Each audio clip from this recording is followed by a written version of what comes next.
Steel Dynamics is a leader in the mini-mill steelmaking industry with a focus on value-added products with demanding quality requirements.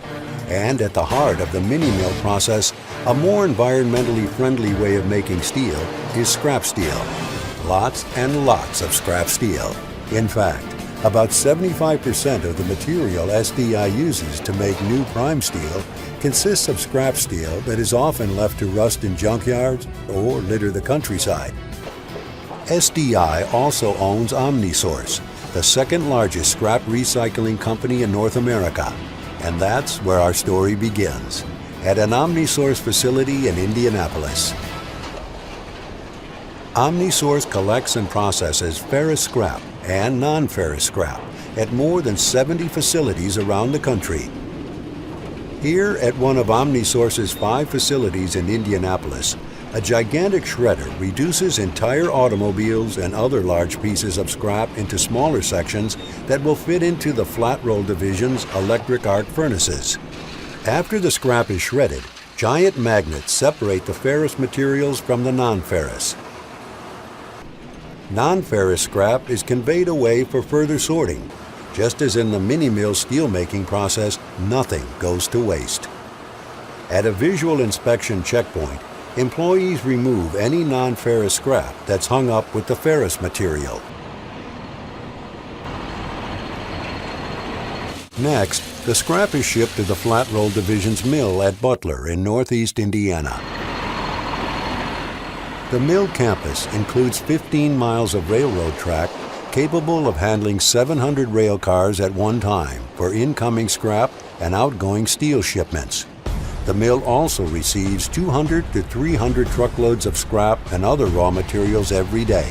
It's a 24/7 operation that runs 365 days a year. 3 30-ton scrap cranes and large front loaders facilitate moving the scrap around, in and out of rail cars and trucks, and to the scrap bay at the edge of the melt shop, where large magnets lift up the scrap and place it into a charging bucket. Scrap is loaded into the charging bucket according to grade to achieve the exact chemistry necessary for our steel products. Each furnace heat consists of 175 tons, with at least 75% of it scrap, and about 10% liquid pig iron from Iron Dynamics, a division of SDI on the Flat Roll Mill campus. SDI is also making iron-rich units with a pioneering process at Mesabi Nugget in Minnesota.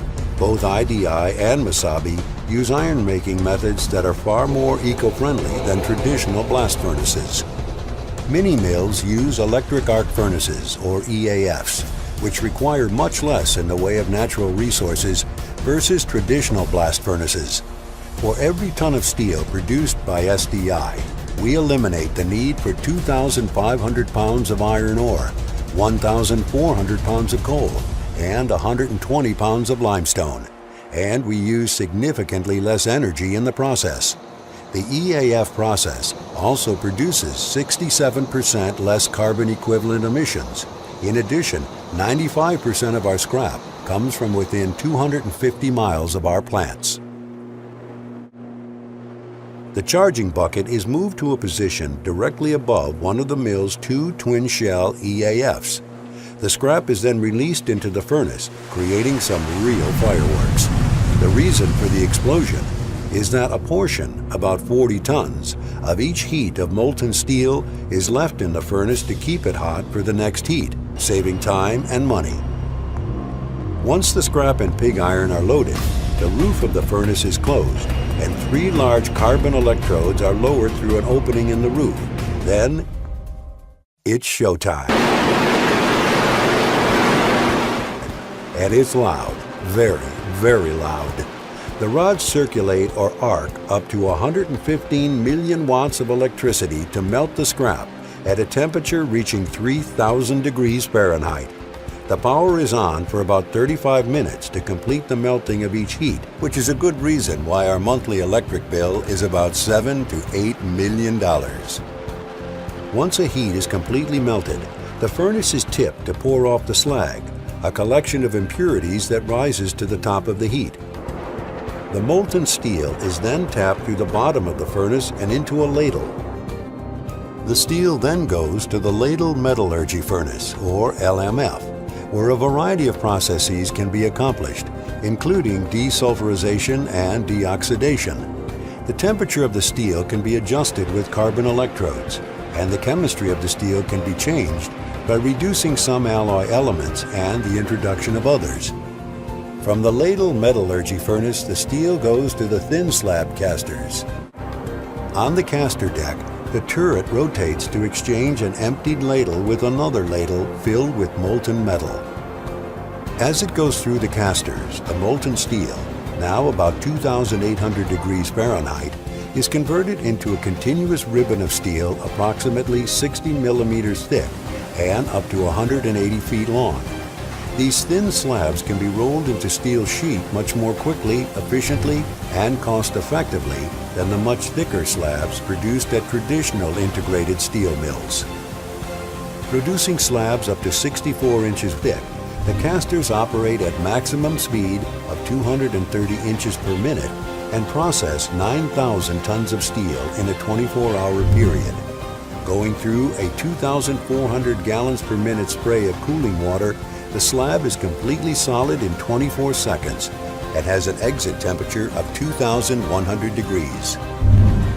After being sheared to length, the slab goes through one of two tunnel furnaces where the steel is reheated to 2,150 degrees before going to the hot strip mill. Scale is removed from the slab before it's rolled, with water jets spraying 4,000 gallons per minute at 3,500 pounds per square inch. Slabs are reduced to meet customers' requirements on our 7-stand hot rolling mill. 7 10,000 horsepower motors drive the work rolls in the mill stands, and 4,000 tons of rolling force per mill stand reduces the thickness of the material to as little as 1 millimeter, or 0.040 inches. A new hot band of steel is automatically coiled. On average, each coil weighs about 22 tons, or as much as 10 cars. In the cold mill complex, coils are chemically cleaned through the continuous pickle line. Operating at 700 feet per minute, the pickle line has the capacity to process 1.6 million tons of steel annually. Pickled and oiled coils can be sold as finished products, galvanized on the hot rolled galvanizing line and sold as finished products, or further processed through the cold reversing mill. Hot band is uncoiled on the reversing cold mill, where the gauge will be further reduced to as light as 11,000ths of an inch. Coils that have gone through the reversing mill are usually galvanized or annealed. On one of our 2 galvanizing lines at Butler, an employee removes the dross, or impurities, from the surface of a zinc pot holding as much as 180 tons of molten metal. SDI's galvanizing lines offer a variety of value-added services, such as inline temper passing, tension leveling, chemical treatment, acrylic coating, and oiling. Annealed coils go through the temper mill and are sold or painted on our coil coating lines. Here we are on the banks of the Ohio River in southern Indiana. Jeffersonville produces hot-dipped galvanized galvalume, acrylic-coated galvalume, and acrylic-coated galvanized steel as wide as 61 inches. In fact, SDI is the only company in North America to make galvalume in widths wider than 50 inches. Before being introduced into the main pot containing galvalume coating, an aluminum zinc ingot is melted in a pre-melt pot that flows into the main pot to maintain a more consistent temperature. Here, a coil of galvalume is checked for surface defects. Jeffersonville is also home to one of our 2 state-of-the-art coil coating lines operated by the Flat Roll Division. The coil coating lines at Jeffersonville and at Butler give the division a capacity to paint approximately 500,000 tons of steel each year.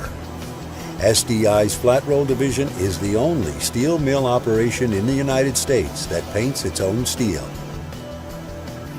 The 8-story accumulator unwinds a coil, allowing faster continuous coating. Some coils of thinner gauge steel would measure as long as 5 miles if completely unwound. The coil coating line has 3 coaters, 1 for primer and 2 for the top and bottom finish coating, making quick color changes possible. These lines have the most state-of-the-art equipment in the industry, including vision technology, producing the highest quality pre-painted coils available in the world.